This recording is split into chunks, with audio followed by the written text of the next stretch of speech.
Hello everyone, कसे आहात सगळे? माझ्या चॅनलवर तुमचं स्वागत आहे. आज हा स्पेशल व्लॉग ह्यासाठी आहे, जर बाळाला सर्दी खोकला झाल्यावरती खूप म्हणजे बाळांना पण प्रॉब्लेम होतात आणि त्याच्यापेक्षा आईवडिलांना त्रास होतो. कारण बाळ काही खात नाही, पीत नाही, कारण पुरं चोकअप होतं आणि झोपताना पण बाळाला त्रास होतो, गुरगुर होतं, नाकाने आवाज येतो, छातीमध्ये गुरगुर होत असतं, त्यामुळे त्यांना दूध पण पिता येत नाही नाक चोकअप असल्यामुळे. म्हणजे चिवटुऱ्याच्या सर्दी खोकल्यातून मला खूप त्रास होतो, कारण मग ते काही खात नाही, पीत नाही आणि परत वॉमिटिंग पण करतात. त्यामुळे मग खूप म्हणजे आई वडिलांना जास्त स्पेशल त्रास होतो. मग आपण घरी कुठल्या रेमेडीज ट्राय करू शकतो त्या मी तुमच्यासोबत शेअर करत आहे. मी ह्या करते. जर बाळाला सर्दी खोकला झाला तर जर एकदम नॉर्मल असेल, थोडाफार सुरुवातीला स्टार्टिंगला असेल तर ह्या मी रेमेडीज घरच्या घरी ट्राय करते. जर खूपच प्रॉब्लेम असेल, खूप इश्यू असेल, खूप कफ झाला असेल तर मग आपण डॉक्टरकडे घेऊन जायचं. मग घरी काही रेमेडीज ट्राय करायचे नाही, करू शकता, काही प्रॉब्लेम नाही, साईड बाय साईड, पण मेडिसिन पण द्यायच्या बाळांना. एकदा चेकअप करून घ्यायचं. ठीक आहे, चला मग कोणत्या रेमेडीज मी ट्राय करते ते तुमच्यासोबत शेअर करत आहे. ठीक आहे, चला मग स्टार्ट करूया.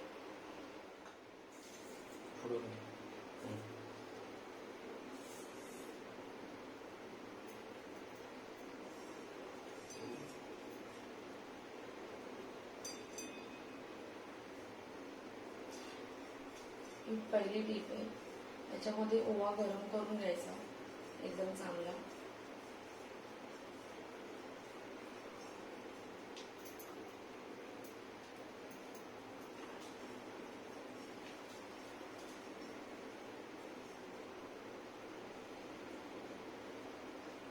ओव्याने चांगला फरक पडतो. दिवसातून 2दा-3दा तरी ओव्याने शिकवायचं बाळाला जर सर्दी आणि खोकला झाला असेल तर. चिव पिऊसाठी हेच करते. त्यांना सर्दी खोकला झाला दिवसातून 2दा-3दा त्यांना ओव्याने शिकवते. तुम्ही छाती शिकवू शकता, चेस्ट, बॅकला शिकवू शकता, नाकाला शिकवू शकता. म्हणजे बाळाला सहन होईल एवढा गरम करायचा. किंवा ओव्याची वाफ पण देऊ शकता. ओवा गरम करायचा कढईमध्ये आणि नंतर बाळाजवळ ठेवायचा, लांब ठेवायचा.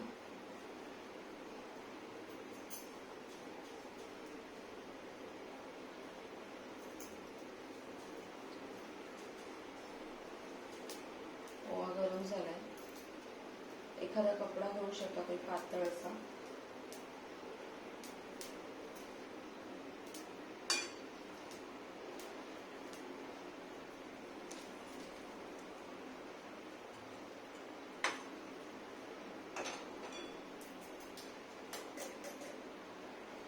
ओव्याची पोटली तयार करायची बांधून.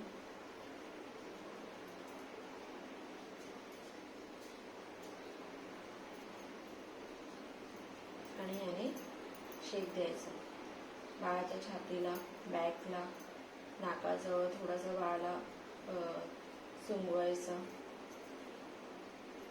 दिवसातून 2-3 वेळा तुम्ही केलं तर बाळाला लवकर रिलीफ मिळतं. एक 2 दिवसात रिलीफ मिळतं ओव्याने. अजून एक दुसरी टिप्स अशी आहे, जो गरम केलेला ओवा आहे हा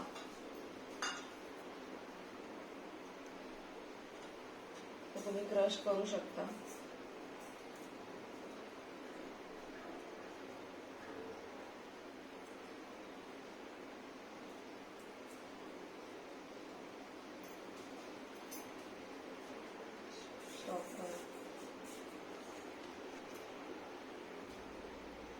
जो गरम केलेला ओवा आहे तोच तुम्ही 2दा-3दा शेकवून बाळाला तोच मग यूज करू शकता. जेवढं तुम्हाला क्वांटिटी पाहिजे तेवढी तुम्ही क्रश करा.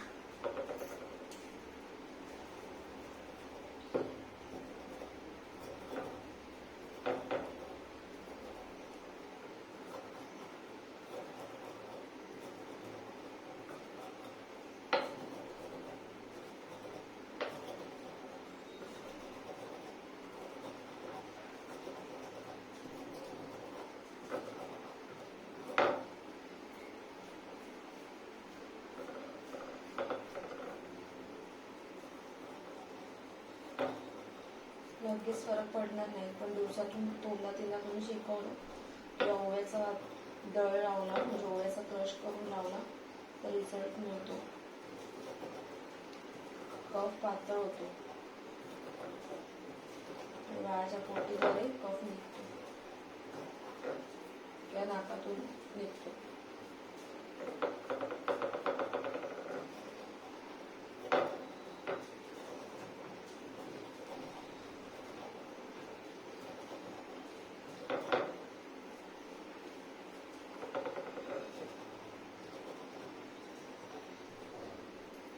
झाला आहे क्रश.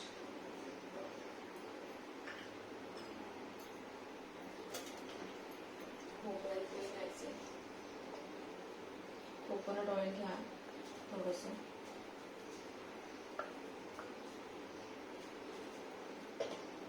आणि हा क्रश टाकायचा त्याच्यामध्ये.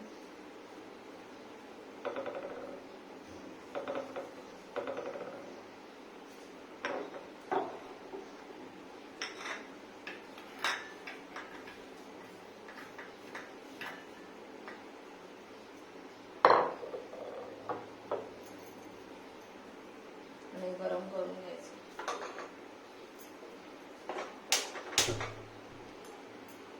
दिसतं?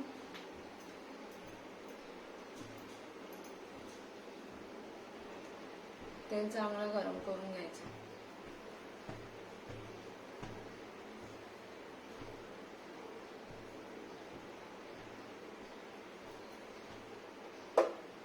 आणि मग थोडं थंड करायला ठेवायचं आणि कोमट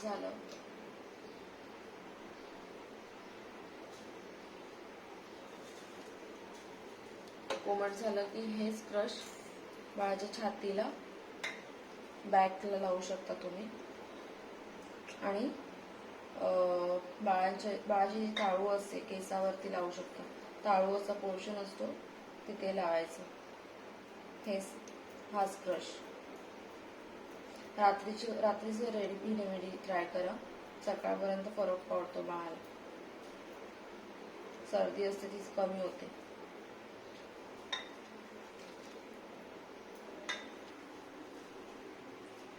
थर्ड टिप, जर बाळाला खोकला असेल कफ असेल तर पातळ व्हायला जास्त लवकर इफेक्ट पडतो ह्या रेमेडीचा. हे मी ट्राय करते बाळावरती माझ्या. तर 1/2 स्पून हे घ्यायचं, हनी घ्यायचं, कोणत्याही कंपनीचं घ्यायचं, ठीक आहे. आणि सीतोपलादी चूर्ण मिळतं मेडिकलमध्ये, कुठल्याही मेडिकलमध्ये मिळतं हे, ठीक आहे. तर हे चिमूटभर घ्यायचं. आफ्टर 8 months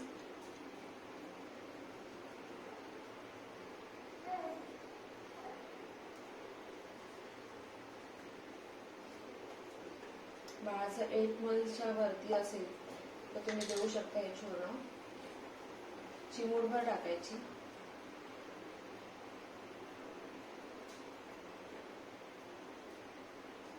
आणि हे मिक्स करायचं चांगलं.